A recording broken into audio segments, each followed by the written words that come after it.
La femme découvre choquée que son petit ami est en fait un milliardaire. Elle vérifie ses informations sur internet et découvre qu'il est le responsable de la démolition de leur quartier. La femme perd immédiatement son sang-froid. Elle se rend directement dans l'entreprise de son petit ami et l'interroge, persuadée qu'il s'était déguisé en ouvrier pour s'approcher d'elle avec de mauvaises intentions. Mais son petit ami déboutonne sa chemise sans hésiter et révèle une longue cicatrice sur sa poitrine. En voyant cette cicatrice typique d'une opération à cœur ouvert, la femme comprend soudain que c'est le cœur de son mari défunt qui bat à l'intérieur. En réalité, 3 mois plus tôt, ce milliardaire atteint d'une malformation cardiaque congénitale avait reçu un pronostic vital engagé de la part des médecins et avait besoin d'une greffe urgente pour survivre. Par une terrible coïncidence, le mari de cette femme venait d'avoir un accident de voiture et avait été transporté en urgence dans le même hôpital. Quand son épouse arriva à l'hôpital, son mari était déjà dans un état végétatif. Les médecins, le cœur lourd, lui firent une demande. Ils espéraient que son mari puisse devenir donneur. Bien que désemparée, l'épouse finit par accepter, mais elle n'aurait jamais pu imaginer que celui qui recevrait le cœur de son mari serait ce milliardaire détesté de tous. Ce milliardaire avait toujours eu son quartier dans le viseur, cherchant à racheter ce terrain à un prix dérisoire, pour le revendre ensuite très cher et y construire des lieux de divertissement. Mais depuis sa greffe, le milliardaire avait complètement changé. Son arrogance d'autrefois si détestable avait disparu, remplacée par une expression bien plus douce. Son regard n'était plus dur, mais était devenu chaleureux. Sentant peut-être ce changement subtil en lui, le milliardaire alla même jusqu'à demander à sa femme de ménage ce qu'elle pensait de lui.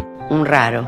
Auparavant, il aurait probablement piqué une colère, mais cette fois il resta serein. Il commença à se demander si ce changement était lié à ce cœur qui n'était pas le sien à l'origine. Une fois l'identité et l'adresse du donneur connus, il décida de s'y rendre en voiture pour rencontrer sa famille. Ce qu'il n'avait pas prévu, c'est que son bienfaiteur venait d'un quartier très défavorisé, où les gens fortunés n'étaient visiblement pas les bienvenus. Jacques n'eut donc pas d'autre choix que de partir. Mais il ne renonça pas pour autant. Il alla voir sa femme de ménage qui vivait elle aussi dans ce genre de quartier, pour lui demander conseil. Suivant les suggestions de cette dernière, Jacques retourna dans le quartier le lendemain. Il portait une casquette pour passer le plus inaperçu possible. Mais sur le chemin du centre médical, un chien vint spontanément à sa rencontre. Jacques se figea un instant. Le chien tournait autour de lui, en émettant une sorte de gémissement. Ses mouvements devenaient de plus en plus pressants. Ce n'était pas de la méfiance, mais une excitation de plus en plus évidente. Le chien finit par s'arrêter devant lui, et leva la tête pour le regarder droit dans les yeux. Voyant cela, Jacques s'accroupit lentement, et tendit la main pour caresser la patte du chien. Les habitants qui assistaient à la scène étaient perplexes. Ce chien habituellement distant avec les étrangers, se montrait étonnamment proche de Jacques. Mais le milliardaire n'y prêta pas trop attention. Il voulait simplement arriver au centre médical le plus vite possible. Jacques atteignit rapidement sa destination. Le centre médical était alors en plein travaux de rénovation. Mais comme la corde de levage était trop fine, un incident se produisit presque immédiatement.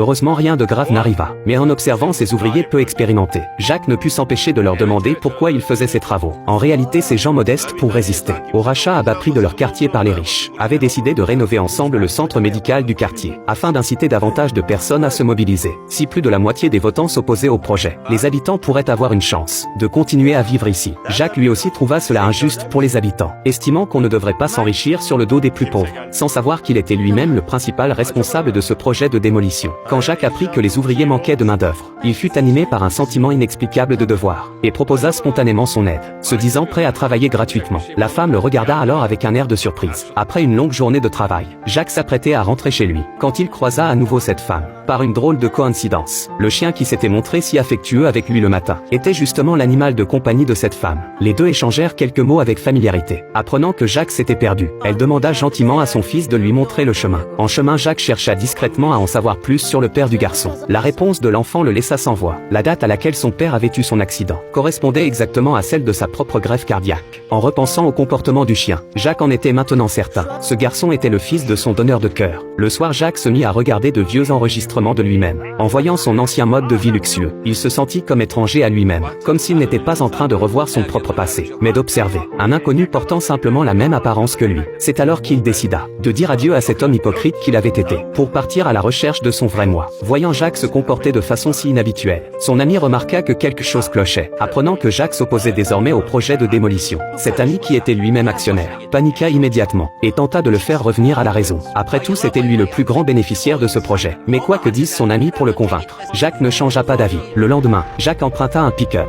Peu après le début des travaux, Jenny arriva en courant paniquée à la recherche de son fils. Apprenant la disparition du garçon, tout le monde se mit à sa recherche. Mais malgré avoir fouillé chaque recoin du quartier, personne ne retrouva l'enfant. Alors que tous étaient désemparés, Jacques découvrit le garçon allongé devant la tombe de son père. Le garçon demanda à Jacques s'il aimait les motos. Après avoir reçu une réponse positive, le garçon lui dit: Con mi papá íbamos a comprar una moto. Le garçon expliqua qu'il adorait les motos, mais que depuis la mort de son père, ce souhait avait été mis de côté. Les deux rentrèrent rapidement au quartier en voiture. Voyant que son fils était sain et sauf, sa mère le serra dans ses bras. À cet instant, le regard que portait cette femme sur Jacques n'était plus celui pour un simple inconnu sympathique, mais celui pour un véritable bienfaiteur. Pour que le centre médical du quartier puisse rouvrir au plus vite avec un nouvel élan, Jacques ramena spécialement tout un tas de matériaux des entrepôts de son entreprise, en prétendant les avoir récupérés dans une ancienne usine abandonnée. Il sortit également de sa voiture une maquette de moto, qu'il offrit en cadeau au garçon. Le garçon émerveillé serra Jacques dans ses bras. En voyant cette scène, la mère eut le regard rempli de gratitude. Un lien affectif profond se tissait alors discrètement entre eux. Le lendemain matin, en arrivant au centre médical,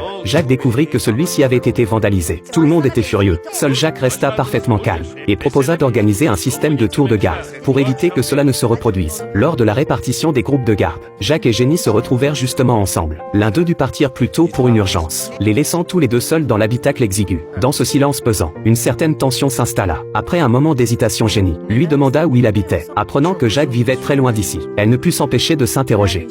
¿Y te venís hasta acá a ayudarnos? ¿Tomar eso? Ni es raro. Estuve perdido mucho tiempo. Y la vida me trajo hasta acá. Estoy bien. Jacques accepta ce que le destin lui avait réservé, et en fut profondément reconnaissant. Il ne luttait plus contre les changements que ce cœur avait apportés en lui, mais les considérait désormais comme un chemin de rédemption. Dans ce monde si différent du sien, il avait non seulement trouvé la paix, mais aussi un véritable sens à sa vie. Mais dès le lendemain matin, Jenny reçut une mauvaise nouvelle. En raison du grand nombre de votes favorables à la démolition, le quartier allait être détruit de force. Démoralisée, Jenny monta dans le pick-up de Jacques, pour l'appeler et chercher du réconfort. Mais elle réalisa que son téléphone était resté dans la voiture. Curieuse, elle le déverrouilla, et le nom d'une entreprise de béton apparut sur l'écran. Intriguée, elle fit une recherche en ligne, et découvrit que Jacques était en fait le responsable de la démolition de leur quartier. Jenny perdit immédiatement son sang-froid. Elle se précipita à l'entreprise de son petit ami. ¿Sos el dueño de todo esto? ¿Lo estás usando? No, yo no los usé. Bien que son petit ami mit tout en bloc, Jenny ne le crut absolument pas. Me viste intentando convencer a alguien. Yo siempre estuve con ustedes. Jenny resta un instant interdite. Elle ne comprenait vraiment pas. Si vraiment il était de leur côté, pourquoi s'était-il alors déguisé en ouvrier pour l'approcher? Para conocerte a vos.